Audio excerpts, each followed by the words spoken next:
Oke, di video kali ini gue bakal bahas mantan flagship dari Samsung punya. Ini adalah Samsung Galaxy S9 Plus ya, S9 Plus. Dan ini adalah salah satu HP Android ya, 1 jutaan yang menurut gue lumayan ganteng dan berasa banget mewahnya.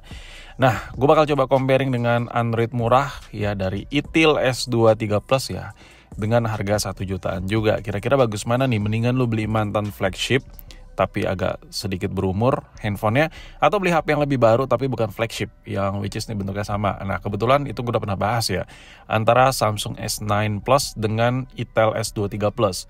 Itu ada kelebihan dan kekurangan masing-masing ya, tapi cenderung kalau buat kenyamanan ada di Samsung S9 Plus semua. Anjir gila ya kan, dulu tuh harga HP mahal parah ya kan. Nah si Itel ini desainnya kalau kita pakai itu mirip banget layarnya kayak Samsung Galaxy Note 8, Samsung Galaxy S9 Plus ya kan. Itu mirip parah dan nyaman juga gue pakai si Itel S23 Plus. Bukan berarti kalah dari Samsung S9 Plus dia berarti jelek gitu, enggak. Handphone ini punya kelebihan masing-masing lah. Plus gue bakal coba bandingkan sama iPhone. Semua yang bakal gue bandingin ini harganya 1 jutaan semua cuy. Jadi 1 jutaan di mantan flagship Android versus 1 jutaan di handphone yang non flagship dari Android juga. Kita versusin dengan mantan flagship dari iPhone juga. Semuanya rata kanan 1 jutaan semua. Sebenarnya gue pengen bandingin versi sama iPhone XS ya. Cuman mengingat gue pengen comparinnya itu sama harganya, karena gue lihat dari sudut pandang sama, ya udahlah iPhone 7 yang resmi jatuhnya. Karena handphone yang gue bicarain ini resmi semua, jadi nggak elok juga kalau yang gue masukin 7 Inter, bakal lebih murah juga harganya. Jadi di harga yang kasa-kasa sama ini, iPhone 7 resmi ya, lu bisa beli si Samsung Galaxy S9 Plus atau si Itel S23 Plus. Harganya mirip semua cuy. Tapi di kubu iPhone yang satu ini langsung aja deh gue sebut punya 1 juta kekurangan, tapi ada kelebihannya juga. Kita bahas dulu deh dari performanya. Dari performa paling rendah itu jatuh pada Itel S23 Plus. Jadi kasarnya gini, kalau lu butuh performa di harga 1 jutaan, lu bisa beli mantan flagship ya. Itu masuk sih. Nah, ini adalah handphone paling lemot di antara ketiga HP yang gue comparein, antara iPhone 7, Itel S23 Plus, sama Samsung Galaxy S9 Plus. Ini yang paling lemot cuy. Dan performanya kalau buat dipakai daily itu masih oke-oke aja si Itel S23 Plus ini. There's nothing problem ya, buat scrolling masih lumayan oke. Tapi ada tanda kutip ya, dengan kepribadian lu yang pakai HP nggak terlalu adiktif ya. Data banyak kayak gitu nggak. Kayak lu pakai HP sosok lah, HP ini oke gitu.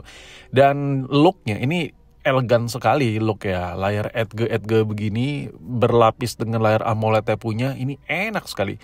Ini salah satu HP yang tergolong enak lah di kasa 1 jutaan menurut gue. Oke, di performa yang lebih kencang berikutnya itu jatuh pada iPhone 7. Nah, iPhone 7 ini di tengah cuy jatuhnya ya. Lu bisa lihat benchmarknya di mentok di 270 ribuan. Ya, ini gue ambil dari parameter V10 semua ya biar fair ya. Dan menurut gue ini emang handphone bentuknya lebih tua dari Itel, tapi di iPhone 7 ini lu dikasih performa yang sedikit lebih oke gitu. Mungkin kalau lu bingung komparasinya kayak gimana ketika dipakai harian sebeda apa, gue tulis di deskripsi ya. Jadi gue taruh lebih detail di deskripsi. Jadi lu tonton videonya sambil baca deskripsi itu gue jelasin lumayan detail lah. Nah di iPhone sendiri sebenarnya minimal lu kalau mau beli itu iPhone Pony, gue nyaranin lu itu kayak gitu cuy. Cuma permasalahannya gak semua orang kayak ada rezekinya ya kan. Kadang lu spend duit ya ratusan ribu itu mikir berat gitu ya kan. Apalagi buat ganti HP gitu ya kan.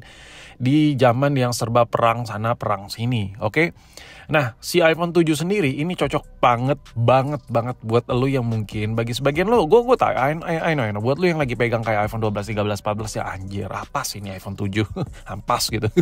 Tapi gini men, bagi sebagian orang yang budgetnya ketar-ketir parah, mepet parah, ini jadi salah satu opsi ya. Dibandingkan lu beli Android yang baru yang which is tuh kayak lemot parah ya. Better lu ambil iPhone 7, anjir asli.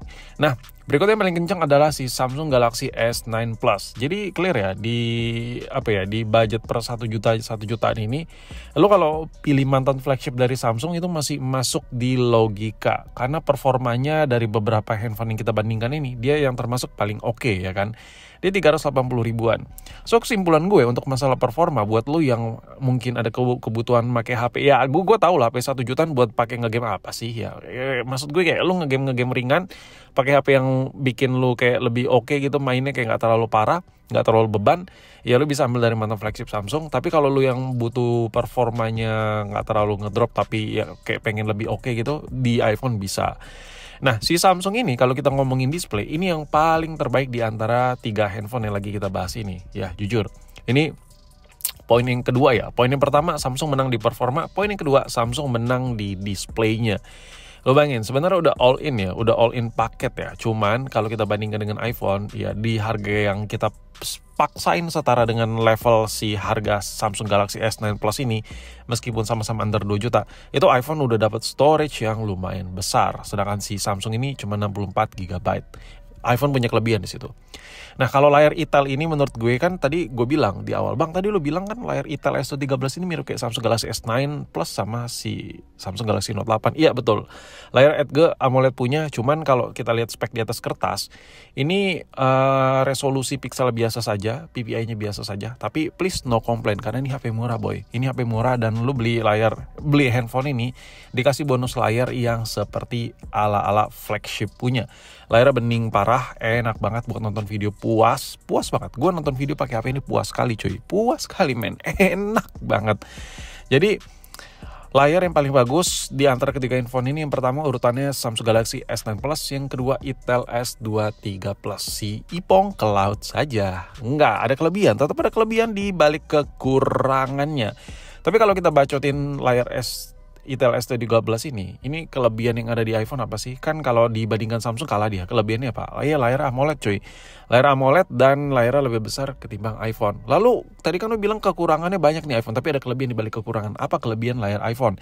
Yang pertama, kalau layarnya rusak itu ya spare partnya murah, benerinnya gampang. Yang kedua, dimensi layar 4,7 ya, basic dari iPhone 7 ini. Displaynya juga masih dipakai kok di iPhone 8 dan dikembangin sampai ke iPhone SE Gen 2, Gen 3. Jadi displaynya menurut gue Apple aja masih nganggap gitu. Di produk terklimaks SE aja Apple masih nganggap gitu. Dan itu basic desainnya dari iPhone 8 dan mirip-mirip kayak iPhone 7. So kesimpulan gue kalau masalah display, iPhone 7 tuh kelebihannya apa? Tadi cuma ngasih tau doang kan. Itu kayak sama mirip kayak iPhone SE. Kelebihannya apa, Bang? Kelebihannya yang tadi gue bilang, spare partnya murah dan badak sekali. HP ini kalau jatuh nggak semerta-merta langsung green screen lah kayak layar AMOLED, langsung gini lah. HP badak, anjir. iPhone 7 tuh badak, men. Dan kalau kita ngomongin kamera, yang terbaik di antara ketiganya ya ini nih. iPhone ini boleh tuir, bentuknya boleh tua, kayak bangkotan, kayak masih ada hombatan, layar kecil parah. Kamera urutan pertama ya untuk kebutuhan video recording, karena gue kebutuhannya anak kayak YouTuber parah, anjay ya. Jadi gue lebih mengedepankan handphone yang kameranya tuh bagus di perekaman video. Yang urutan pertama perekaman video bagus di iPhone di antara ketiga HP yang lagi gue bahas ini. Kenapa, Bang? Kan kemarin lu bilang minimal lu beli iPhone Pony. Iya, tapi kan kita lagi ngomong-comparein ini ya. iPhone Pony nggak masuk di pembahasan ini. Gue kemarin sempat bilang ya, kalau lu pengen rekamnya nyaman, pemakaian nyaman, baterai awet, lu minimal ambil iPhone Pony lah, minimal kayak XS, XR, dan di atasnya. Cuman karena ini perbandingannya harga 1 jutaan ya, lokan amat gue masukin iPhone XS harga 1 jutaan itu kondisi kayak gimana, boy, ya kan? Nah, sedangkan kalau kita bicara Itel, itu kameranya bagus di mana? Nah, di antara ketiga handphone yang kita bahas ini, fitur paling lengkap itu ada di Itel. Kenapa? Karena ini handphone yang paling baru di antara ketiga HP ini. Bukan berarti bagus ya. Fitur lengkap bukan berarti bagus, men. Tapi ya lengkap aja karena ini handphone model baru punya. Jadi ya interface kameranya juga yang terbaru. Settingannya sama efek-efeknya jauh lebih komplit yang ada di Itel ini. Even kita bandingkan dengan Samsung Galaxy S9 Plus sekalipun. Cuman di urutan yang kedua untuk perekaman video yang bagus jatuh ke tangan Samsung S9 Plus.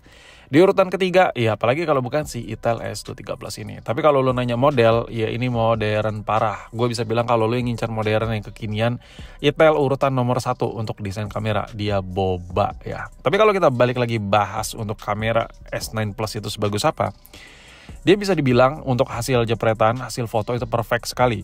Lo kayak mau ngerekam juga oke. Cuman karena yang kayak gue bilang tadi, gue bocah YouTuber parah gitu. Jadi gue nge-review handphone tuh lebih suka HP yang bagus buat video recording. Makanya tetap kamera gue the bestin si iPhone 7. Tapi kesimpulannya, bukan berarti iPhone 7 itu the best, si S9 Plus ini jelek, enggak. Samsung S9 Plus ini bagus sekali juga untuk rekam videonya. Cuman entah kenapa gue lebih suka aja rekam video pakai iPhone 7 dibandingkan S9 Plus sekalipun. Dan kesimpulan gue, kalau sekiranya lo untuk pemakaian yang ringan-ringan aja, nggak terlalu over banget lah pakai HP dan lo ada kepikiran kayak pengen coba pakai iPhone, ya iPhone 7 nothing problem juga dengan orang yang budgetnya pas-pasan. Apakah masih bisa WA bang iPhone 7? Masih, sampai saat ini masih bisa WA, lo masih bisa download TikTok, IG, dan kawan-kawannya. Meskipun gue ngerekomendasiin lo buat minimal beli iPhone Pony, tapi kalau rezekinya belum nyanggup ya iPhone 7 ya wes lah. Kayak tadi gue jelasin, dia di antara ketiga handphone ini bukan yang paling lemot kan, ya kan? Nomor kenceng nomor kedua, jadi masih masuk lah. Lalu si Itel S13 ini untuk siapa ya? Yang pertama tadi Samsung, yang kedua iPhone, yang ketiga Itel ini buat siapa? Itel ini cocok buat lu yang orangnya nggak mau ribet. Kenapa? Karena ini HP baru, jadi kayak baterai bocor, layar shadow, kayak gitu-gitu tuh jauh lah dari kata masalah karena umurnya masih tergolong baru nih si Itel S23 Plus. Info detailnya gue taruh di deskripsi semua deh biar lebih jelas.